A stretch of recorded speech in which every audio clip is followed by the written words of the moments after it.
Hello, and welcome to episode 3 of Ask Dr. Trent. You know who I am, and you know what I do. Basically, if you are kind of clueless as who is this guy on camera, see my other episodes before this one. I want to kind of get right into it because this time I kind of have a long thing. I haven't looked at it, but yeah, it's pretty long. It's a lot of stuff. I haven't looked at it. I've been wanting to look at it, but I resist the temptation.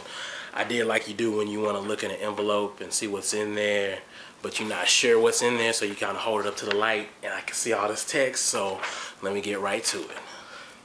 Hey, Dr. Trent. So here's my dilemma. I was with this guy for about 9 months. He meant the world to me. I gave him any and everything he wanted. He was my everything. I loved him deeply. We were even living together for 7 months out of the 9 months we were together. I was cooking and cleaning, playing the role of wifey without even having the title. He even took me home and introduced me to his whole family. I was pretty much this guy's backbone when he ended up catching a felony case. He didn't have anything to offer me. It was always me breaking my back, but I was breaking my back because I loved him. Time and time again, he would do things to hurt me, like talking to other females on Facebook, MySpace, and tagged. But for some reason, I would just look past all the things he did and always forgive him. So let me fast forward in time. We started falling off towards the end of our relationship, but we were still in love. Well, at least I was. I found out I was pregnant with his baby and everything. One day, I had got on the computer and went on his tag and found out that he was again pursuing another woman, and I was crushed. I started crying like crazy, and when I confronted him, he couldn't even find it in his heart to apologize to me. Well, anyways, like a fool, I took him back again. This time, for the sake of our unborn child, plus I loved him so much. Well, a short time passes, and something just doesn't seem right to me.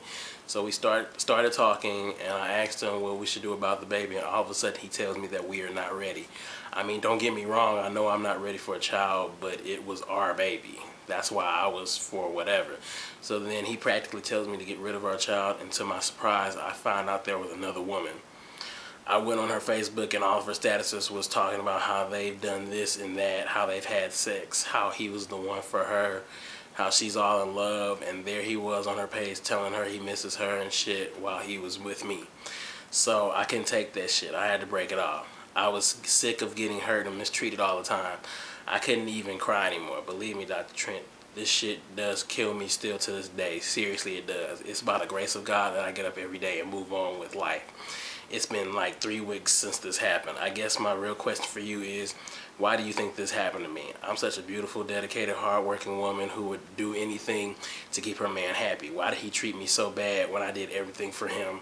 Why did he cheat on me? It hurts, Dr. Trent. I don't ever think I can love again. Every day I'm trying my hardest to stay strong. I pray every night and ask God to give me healing in my heart. Dr. Trent, I really need your advice. Can you help me, please? Signed, a woman scorned who needs aid for a broken heart. Ugh. Whew, that's a mouthful. Okay. There's a lot here, and if I have to do I might have to do a two-parter with this one. This is a lot of information, but I think I can cover this in one. Without having to reread the whole thing again. Basically, yeah, it says that, from what I'm looking at, y'all were together 9 months and you were living together for 7 of those months.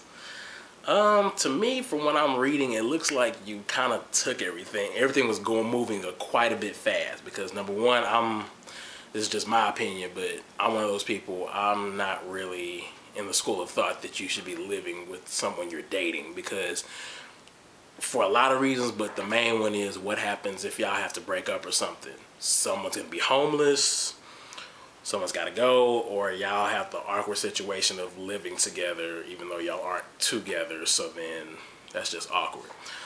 I think the thing about it is that it looks like you're so heartbroken because you put so much into it, and it seemed like he was doing the bare minimum, if that.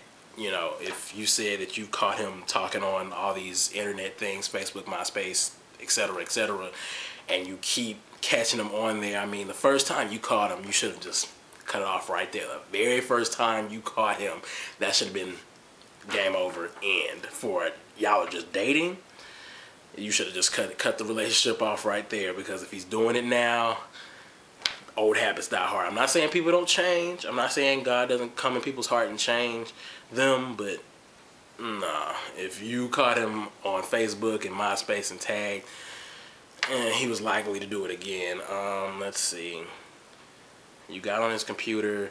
The fact that you went on his, you had to go on his account, that means you already didn't trust him because you've already caught him before. And my thing is, I always tell people, if you get to that point in a relationship where you have to check their stuff and you're constantly checking their accounts, checking their text messages 100% of the time because you don't trust them, that means the trust in the relationship doesn't exist. And without trust in a relationship, you may as well call it quits, because who wants to live in a paranoid relationship? Nobody does. I mean, that's not even a relationship to me. Let's see how much time I have left. Okay, I still have time. Let's see. Let me start answering these questions directly.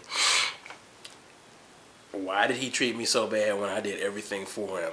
I mean, maybe to me, he might have done all that stuff even though you were treating him so good, because maybe it's because y'all kind of rushed things, so you were doing all this extra, all this good stuff for him, and it was so quick, it came so quick, and he probably didn't even have to do that much, and you were cooking, cleaning, probably, I don't know if you were having sex with him or not, but I'm gonna go on the assumption that you were, if y'all were living together, that you were doing all this stuff for him. And from what I'm looking at, you said that y'all were living together for 7 out of the 9 months. That means y'all were probably only dating 2 months before you moved in with him or something of the nature. So I guess it was, he was getting amenities too quickly without having worked for them or earning them. So that's probably why you didn't appreciate it. You don't appreciate something. You don't tend to not appreciate stuff when you don't work for it.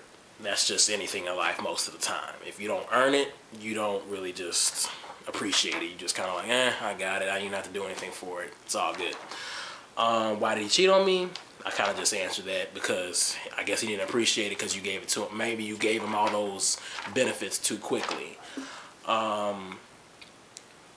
How, you say, how can I help you? I mean, I'm saying, yes, stay strong, but I guess in the future, I think you should probably not rush to be so into the person. Like, I'm not saying don't be into your relationship, but don't be rushing to do every single thing for them. Like, let the person earn the right to have these things. Let the guy earn the rights for you to be cooking for him, cleaning for him, doing all that good stuff. Like, take things slowly.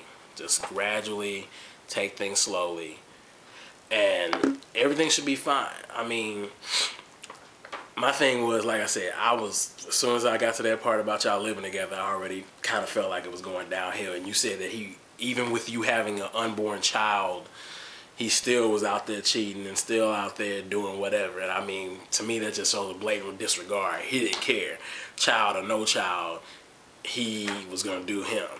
And so once you have somebody like that, you can't, like you said, y'all were deep in love or whatever, and I mean, I'm saying you might have loved him or thought you loved him, but honestly, I think you might have fallen just a bit too fast without really getting to know him, because I think if you had taken the time to get to know him, all these little warning signs, red flags would have popped up ahead of time, and you wouldn't have necessarily caught as much hell as you did, because not only that, you took him back a number of times. Even after he showed you his true colors, and you kept taking it back. Once somebody shows you who they are, accept it and figure out what you're going to do with it. Chances are, and if they're cheating, walk away. Walk away. Unless you feel like making it work, and if they do it again, that means they don't care. I hope this was helpful. I hope I answered your question. I'm going to send you my own typed up answer. I might have more information. I might have less information. So I hope this helped you out, Miss A Woman Scoring Who Needs A for a Broken Heart. I hope I wasn't too harsh, but I mean, it is what it is. Thank you to everybody who's watching, and peace.